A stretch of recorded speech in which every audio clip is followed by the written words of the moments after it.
Welcome to The Explainer. Today, we're diving right into a completely bizarre, hilarious, and ultimately fatal narrative where an author's own fiction literally fights back. We are breaking down a story called The Gate of Langmir, and let me tell you, it's an absolute masterclass in meta-fictional pettiness. We've got ancient mysteries, ridiculously arrogant protagonists, and an author who's just completely had enough. Let's get right into it. To understand just how chaotic this whole thing gets, we have to start right at the inciting incident. Listen to this. Well, I just wanted to help. Whether you realize it or not, your writing stinks. Now, you might be thinking this is a harsh Goodreads review or a really mean editor, but nope, that is Jason. And Jason is the lead character in the very story being written. He literally breaks the fourth wall, steps off the page, and ruthlessly insults his own creator's talent. Just brutal. So, it brings us to the big question we'll be exploring today. What would you do if the character you invented, out of thin air, looked you in the eye and told you that you were a hack? It perfectly sets the stage for this wild dual reality conflict. On one side, we have the struggling, exhausted creator. On the other, his incredibly smug creation. Part 1. The aspiring amateur author and two different worlds. Meet our creator, Don Andrews. He's just an everyday guy, right? He's trying to squeeze in some writing after absolutely exhausting days at his corporate job. He's wanted to write his whole life. He finally finished his first book a few weeks ago, and now he's super eager to start his second. But his actual reality? It's coming home late at 9:30 p.m. to instant coffee, a sad cup of noodles, and the looming stress of early client meetings with guys named Fred Clark. Contrast that mundane, kind of depressing reality with the world he's building for his protagonist, Professor Jason. It is an epic, sci-fi historical reality, filled with 1800-year-old kings, Roman silver, and elder runes. His real life might be dull, but his imagination is just vast. Part 2. The impossible ancient crypt and building the lore. On his first night of writing, Don invents this incredibly fascinating archaeological marvel set in, of all places, a rural Swedish sheep pasture. A farmer's backhoe hits something strange, and Professor Jason is called in to investigate. Don weaves together these crazy historical anomalies to create a puzzle. He's not just writing a grave, he's writing an impossible mystery. We've got a massive limestone slab etched with Elder Futhark runes, which is the oldest form of the script. But wait, then there's Roman silver poured into the cracks to create a perfect airtight vacuum seal. Inside, an 1800-year-old undecayed king holding a papyrus scroll. You know, papyrus, used by Romans, definitely not Germanic tribes. Don is meticulously setting up a mystery that totally defies conventional history. And to really cap off this impossible scene, Don throws in a brilliant specific detail. The king is wearing a cloak made of Tyrian purple. Now, if you don't know, that is a highly prized deep purple dye historically reserved exclusively for Roman emperors. Yet here it is, draped over a pale, porcelain-skinned Northman buried in rural Sweden. As Jason notes in the text, this king is basically the missing link, a bridge between the Baltic and the Mediterranean. It's a genuinely cool setup. Don hits save, goes to sleep, and expects to have a nice, restful night. Part 3. The critic in the dream and worlds collide. Well, that night, Don falls asleep and finds himself in this hazy, surreal dream. He's sitting in a small restaurant. A younger man walks up, sits across from him, and says, "I am Jason, your lead character. I wanted to come and chat with you and tell you how I would like my story to go." I mean, talk about a bold assertion of agency. Jason has existed for exactly one page, and he's already trying to hijack the narrative from his creator.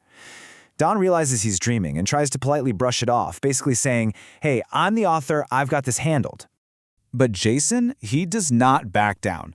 Look at the sheer disrespect here. He says, "I read your first book, and it really wasn't that good.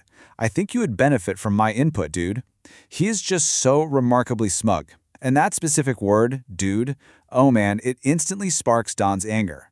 Don reminds him, "Hey, I created you." But Jason just laughs in his face and tells Don his writing stinks. Don wakes up, probably a little rattled, but brushes it off as just a weird dream. Part 4. Upgrading the fictional world and trying harder. On night 2, Don comes home late again, eats his cup of noodles, and gets back to the keyboard. And you can tell Jason's critique definitely got under his skin.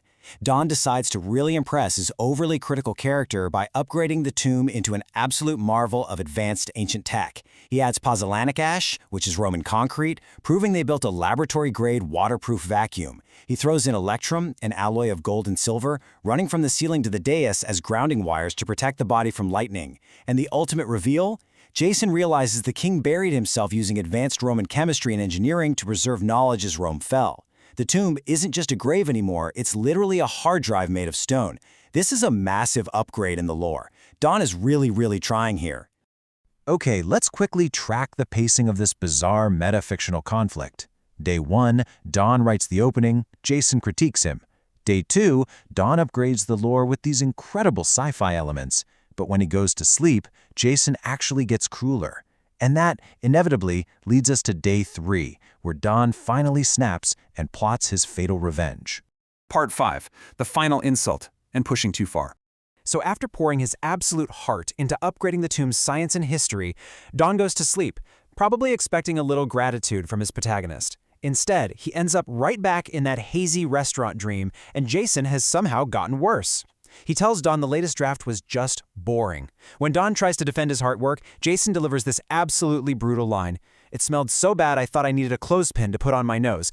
It's not your fault you were born with no talent. The arrogance is completely off the charts." Don literally begs him to stop calling him dude, but Jason just smiles and says Don doesn't have what it takes. Now, Don is so completely enraged that he physically tries to get up in the dream to attack his own character. He suddenly jolts awake in his bed, just furious. And unlike the first night, he remembers every single vivid detail of this insult. His patience is entirely shattered. The stage is set for the climax. Don is determined to teach his creation some manners once and for all. Part 6. The Author's Petty Revenge. The Keyboard is Mighty. Which brings us to the third and final night. Don gets home late. He eats a sad turkey and cheese sandwich. He opens his laptop and he decides to use his ultimate power as the creator to write a brilliantly convoluted trap, specifically designed for his extremely annoying protagonist. He introduces a brand new artifact resting right on the ancient king's lap. He describes it as a meteoric, Damascus-style steel sword. It has an ivory and gold hilt, and it's glowing with this deep, midnight blue iridescence. He even throws in Widmanstätten patterns, which are crystalline structures that only occur when iron-nickel alloys cool in the vacuum of space. It is absolutely irresistible bait for a total academic like Professor Jason. Now, the truly brilliant part is how Don weaponizes the exact lore he just built to take Jason out. Let's walk through these highly specific pseudoscientific steps. Step 1. Jason, totally mesmerized, grips the ivory and gold hilt, which happens to be filled with quartz crystals. Step 2. The physical pressure of his human grip creates a piezoelectrical resonance, a tiny electrical charge. Step 3. Jason realizes, a second too late, that the entire crypt is actually a massive circuit, and the dead king is the battery. Step 4. That tiny charge triggers a massive, localized electrical surge. And here is the glorious punchline. The dark blue blade flickers, and a tremendous bolt of electricity surges straight through Jason's body, killing him instantly. There's no survival. Don doesn't just write Jason out of the story, he literally executes his own protagonist using high-concept physics just to win an argument. Don stops typing. He smiles, and he actually laughs out loud in his empty kitchen. "I guess you won't be calling me dude again, you little smart-mouthed twerp."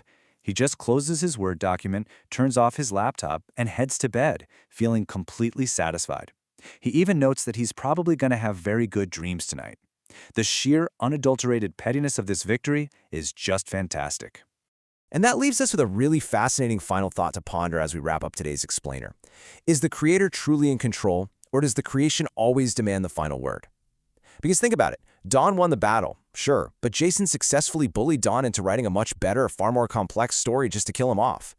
It's a hilarious, bizarre look at the relationship between authors and their art.